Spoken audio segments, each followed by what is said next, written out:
7:44 ya tras el asesinato del alcalde electo de Muisne, Walker Vera, surge la pregunta de quién lo reemplazará en el cargo.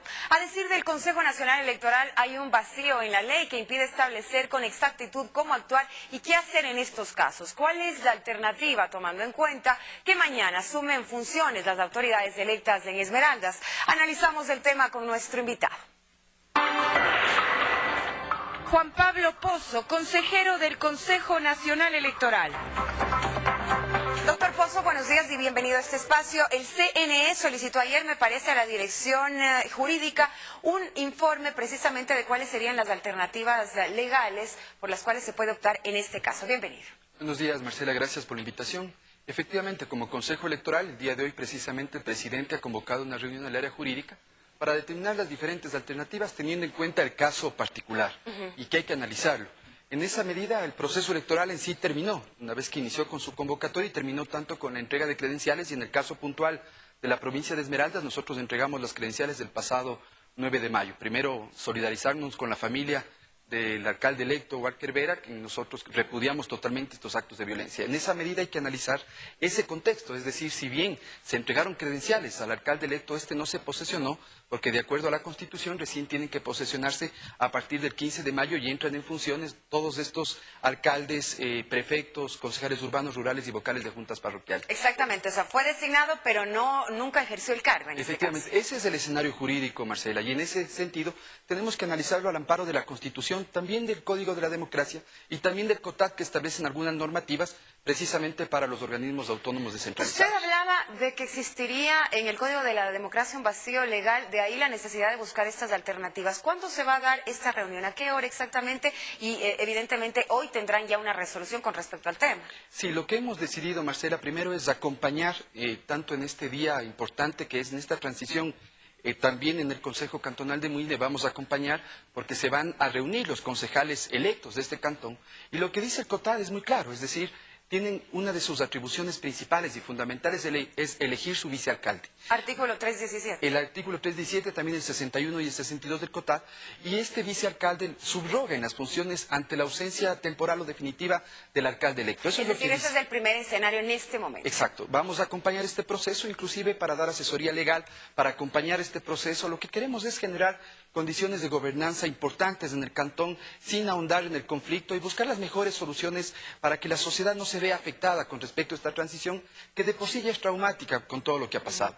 En esa medida, la primera decisión del Consejo ha sido acompañar este proceso, acompañar para que entre los concejales electos designen el vicealcalde, este vicealcalde asumirá las funciones de alcalde y a la par de eso, Marcela, lo que vamos a definir ahora es una consulta que vamos a realizar, sea la Corte Constitucional por temas ya de Constitución, como establece el artículo 436 de la Constitución de la República, o sea el Procurador General del Estado, cual es quien da informes vinculantes cuando existe algún tema con respecto a esto. Entonces lo que vamos a marcar es la hoja de ruta para que a futuro inmediatamente sea la Corte o sea la Procuraduría General del Estado informe cuál sería el camino a seguir. Sin embargo, vamos a apoyar en esta transición ordenada y adecuada, vamos a estar presentes en el Cantón El Muisne el próximo 15 de mayo y acompañar en esta transición. Lo que quiere decir entonces que la designación del vicealcalde que asumiría las funciones de alcalde podría ser una decisión temporal mientras las autoridades en este caso se ponen de acuerdo y ratifican si es que esto podría ser una decisión que se transforme y en definitiva o caso contrario también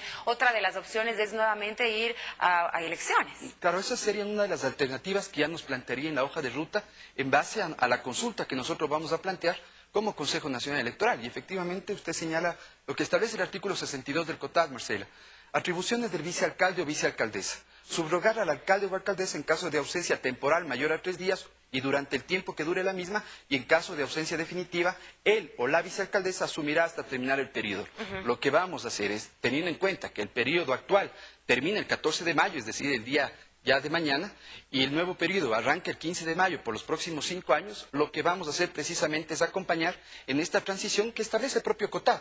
Pero al tener en cuenta un caso particular, sui generis, que es la muerte del candidato electo y al mismo tiempo al haber recibido sus credenciales, pero al no haberse posesionado, ese precisamente es el vacío legal que establece y que tiene que ser absuelto en este caso, teniendo en cuenta nosotros a dónde dirijamos la consulta respectiva. Hoy hay varias voces que establecen varios escenarios jurídicos, todas de ellas respetables, pero lo que va a hacer el Consejo, primero es acompañar este proceso de transición y establecer esta consulta respectiva. Y evidentemente subsanar ya de manera permanente este vacío legal que existe. Otra inquietud con respecto a este tema para pasar a otros, se ha escuchado también de parte del pueblo, tomando en cuenta que Walker Vera fue el candidato más votado precisamente, que quizá no se estaría respetando la voluntad popular en este caso, y también hay voces que dicen que lo más adecuado sería ir a nuevas elecciones precisamente por aquello.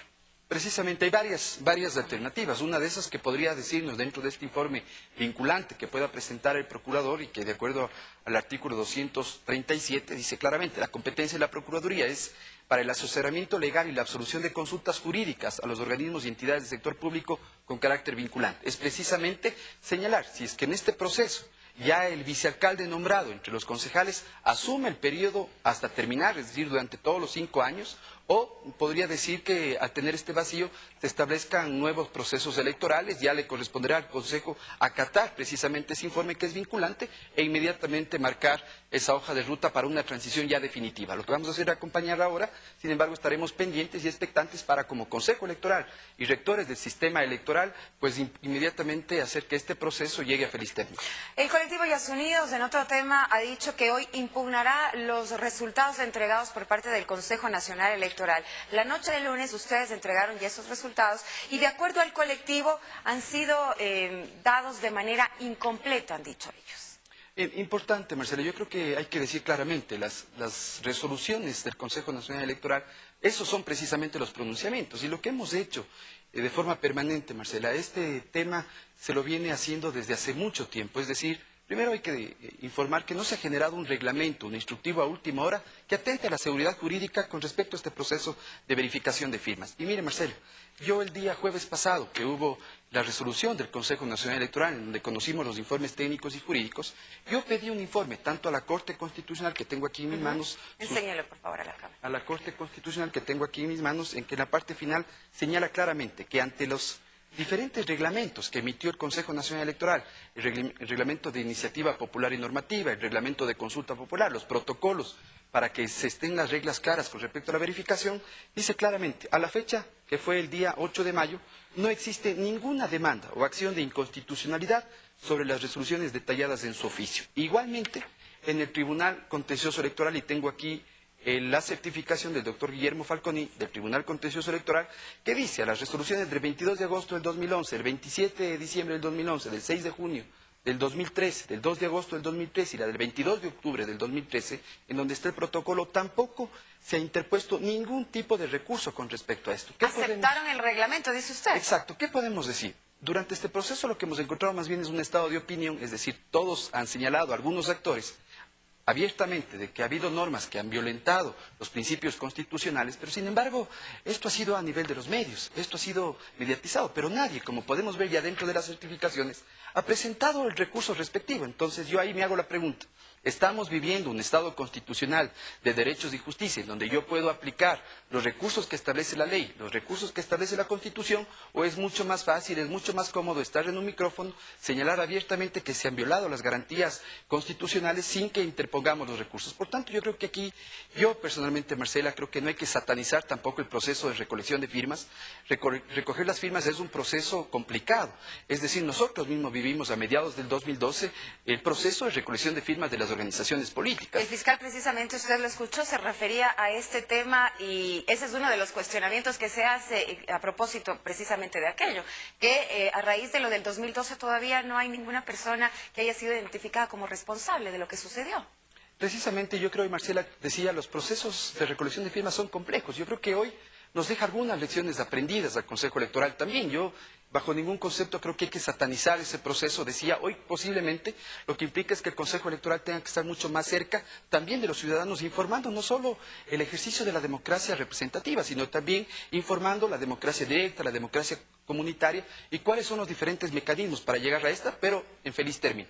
Pero Marcela, aquí hay que partir de la Constitución. La Constitución al Consejo Electoral le manda algo, que es el informe de legitimidad. Y el informe de legitimidad es claro con respecto a la Constitución. Significa si es que esta presentación de iniciativa popular reúne o no el número de firmas respectivos.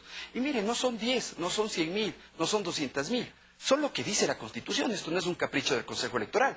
Y la Constitución dice el 5% del último registro electoral, es decir, aproximadamente 580.000 firmas. Alguien escuchaba que 300.000 firmas deben ser suficientes para ir a la consulta. Bueno, entonces reformemos la Constitución. Y en esa medida, pues esto no es un tema de buenos deseos, sino es realmente el cumplimiento de la Constitución. Marcela, solo un tema, si me permite.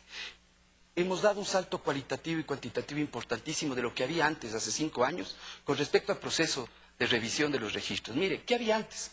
Hace más de 5 años lo que se hacía es se ponía firmas en una hoja, esa hoja se ponía en una balanza, se veía cuánto pesaba, y se cogían las cajas de firmas, se ponían en la balanza, se multiplicaba y se decía, esos son los registros que se acompañan. ¿Esa era la revisión de firmas antes? Esa era la revisión de firmas. Luego de eso, y no se cotejaban firmas, se cotejaban registros, se cotejaban, números de cédula. Es decir, si ya estaba el número de cédula, yo ya daba como un registro válido. Recién fue el Consejo Electoral de Transición el que estableció un mecanismo, una normativa para que sea en base a similitud. Y nosotros como Consejo Electoral hemos mejorado cualitativamente y cuantitativamente este proceso. Hoy esa firma, ese registro se coteja con otras firmas, con otros registros, más de 3 bases. Tenemos registro civil, Banco del Pacífico, tenemos Cancillería, para poder determinar, en medida de lo posible, Marcela, porque esto no es un peritaje grafotécnico, ni grafológico, ni científico. Esto es un proceso en base a similitud. Y yo establecí en la última sesión del Pleno, ¿por qué no pensar en el Consejo Electoral a futuro? Si ya hemos dado un salto, que tanto los diferentes observadores de UNASUR, de UNIORE han reconocido a este sistema como un sistema fiable, ¿por qué no dar un salto a futuro, empezar en una comparación no de firmas, sino de huellas digitales en un registro biométrico? Hoy el registro civil tiene más del 31,6% de ciudadanos que han sacado su nuevo documento de identidad. ¿Y por qué llegar a ese proceso de comparación de huellas en donde se elimine la subjetividad y tengamos procesos mucho más claros y más transparentes? Sí, pero el cuestionamiento que se hace de parte del colectivo Yasunido es que la información que ustedes les han entregado el lunes en la noche es incompleta. Entonces ellos lo que están pretendiendo es tener toda la información para poder plantear, han dicho hoy, los recursos que la Constitución y la ley les otorga. Mire, Marcela, nosotros hemos pedido desde el inicio el acompañamiento de este proceso. Aquí no ha habido ninguna intención de hacer a puertas cerradas, pero sí ha habido intención de bloquear las funciones que tiene el Consejo Nacional Electoral con respecto a la revisión de estos registros. O sea, yo creo que ahí tenemos que hablamos de fortalecer la democracia, pues fortalezcamos entre todos los actores. Y aquí cada uno cumple sus roles. Nos han querido hacer ver a unos como amigos de la democracia, a otros como enemigos de la democracia. Y lo que es real es aquí todos tenemos que fortalecer la misma desde nuestros roles. ¿Y cuál es nuestro rol? Ser el rector del sistema electoral, hacer que se cumpla la Constitución, hacer que se cumpla la ley y los diferentes instructivos. Yo estoy de acuerdo y lo dije en la última sesión del Pleno. Creo que hay temas que tienen que ser considerados, que pueden ser considerados inclusive restrictivos, de una aplicación restrictiva de las garantías constitucionales. Por ejemplo, temas puntuales como el formato, temas puntuales como algunos registros que no han sido tomados en cuenta por temas de forma. Yo comparto ese criterio. Sin embargo, he señalado hoy al inicio, o sea, todos estos protocolos, todos estos con los que fueron capacitados este colectivo y todos los colectivos, nunca han sido presentados una sola acción, y lo demostré con documentos, ni en la Corte ni en el Tribunal. Por tanto, es muy fácil salir a un medio, decir que esa forma no debe ser aplicado, pero no presento ningún tipo. Hoy hemos presentado un informe completo, inclusive aquí tengo a nivel de resumen cómo es el informe que hace el Consejo Nacional Electoral. El que entregaron ustedes dicen, a los dos colectivos ya, ¿no? Exactamente, el que entregamos a los dos colectivos, total de formularios rechazados, por qué han sido rechazados, los formularios válidos, total de registros indexados, firmas aceptadas, firmas en blancos, huellas digitales, firmas rechazadas. Tenemos todo. ¿Qué compete ahora, Marcela? Nosotros el día lunes presentamos ya esta notificación al colectivo Yasunidos y obviamente al otro colectivo también. ¿Y la hoja de ruta cuál es? Y la que señalaba hace un instante, aquí hay recursos administrativos y recursos jurisdiccionales. Competen las impugnaciones en Exactamente. La primera es la impugnación ante el propio Consejo Nacional Electoral. Esta tiene que estar fundamentada y el Consejo Electoral, como dice la Constitución, toda resolución tiene que ser motivada. Nosotros motivadamente contestaremos a esa impugnación. Y el otro recurso Marcela, es el recurso en la vía jurisdiccional ante el Tribunal Contencioso Electoral, que es el máximo organismo en instancias jurisdiccionales y quien nos puede decir, revísese más registros, archívese la causa. ¿Qué es lo que ocurrió en el 2012 con algunas de las firmas, no? Precisamente. Mire, recordemos, y mire, hay algunas personas que hablan de fraude, inclusive democracia en extinción. Ya estamos acostumbrados a ciertos mitos que desde un inicio de la gestión se quisieron implantar y hoy no hay duda en las 24 provincias del país con la entrega de credenciales que se entregó las credenciales a quienes resultaban favorecidos con la voluntad de la gente. Y se revisó incluso algunas firmas que había dudas, ¿no? En su momento también recuerde, Marcela, se hablaba del partido único y más de 124 organizaciones políticas, pero mire, usted dijo un tema importante. En su momento el Consejo Electoral decidió de que no había las firmas de respaldo y de registros respectivos para el movimiento Suma, por ejemplo. Y fue el Tribunal Contencioso Electoral el que decidió que se revisen otras firmas y que con eso completaban el número de firmas respectivas. Somos respetuosos de la institucionalidad de este país. Y hoy le No se puede corresponderá hablar al de tribunal. fraude entonces. Bajo ningún concepto. Yo creo que hay que ser responsables sobre eso y las responsabilidades de todos. Insisto también, Marcela, no por eso también se debe satanizar un proceso de recolección de firmas y sin duda alguna, hoy la trilogía que habla de la Constitución, la democracia representativa, la democracia comunitaria, la democracia participativa, son componentes fundamentales de nuestra democracia y que es un salto cualitativo y cuantitativo también, desde la Constitución del año 98 a la Constitución del año 2008. ¿El CNE presentará algún recurso ante la Fiscalía? De eso ya se ha venido hablando y es una de las posibilidades que se baraja. A nivel del Consejo Electoral todavía no hay ningún pronunciamiento institucional, salvo algún pronunciamiento particular de algún integrante del Consejo Electoral. Yo personalmente creo que hay que evitar judicializar ciertos temas. Tendrá que analizarse jurídicamente y los pronunciamientos del Consejo Electoral son a través precisamente de sus resoluciones. Pero mire, Marcelo, una reflexión también importante. Hace 2 años que hubo una consulta. Hoy muchos de los que hoy están hablando de la consulta decían que la consulta no debe realizarse al pueblo, porque es precisamente y preguntar al pueblo temas que no están bajo su conocimiento, bajo su competencia de alguna forma. Hoy ellos hablan precisamente de que esto debe ser consultado al pueblo y la ciudadanía. Yo creo que hay que destacar eso como algo, como un avance importante. Yo creo que no hay bajo ningún concepto que bloquear ningún tipo de consulta y nada, pero para nosotros es importante que esto se traduzca en las resoluciones del Consejo Electoral. Gracias, doctor. Muchísimas Un buen día gracias. para usted. Son las 8:00 de la mañana, momento de despedirnos. Como siempre, gracias por su confianza y preferencia. Un buen día.